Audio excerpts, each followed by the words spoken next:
Ang mga loves, ito ulam namin. Mango with kamatis, sibuyas, tapos may bagoong kami dyan. Tapos tinapa, ginawa ni Kamagda. Hiniwan niya, tinapa sa gusto yan. Ito ulam namin. Tara! Kain na tayo, pero ito talaga the best. Yes naman yan. Yan.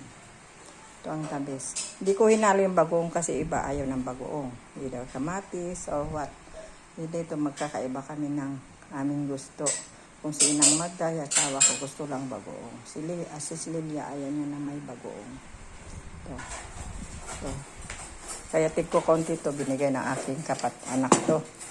Nagdala siya yan. Ayan na lang natira.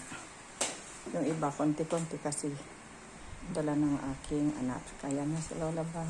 Eating time na. Tara na mga lalabs kay mag-aalauna na rin na ang lunch. Ang lunch ng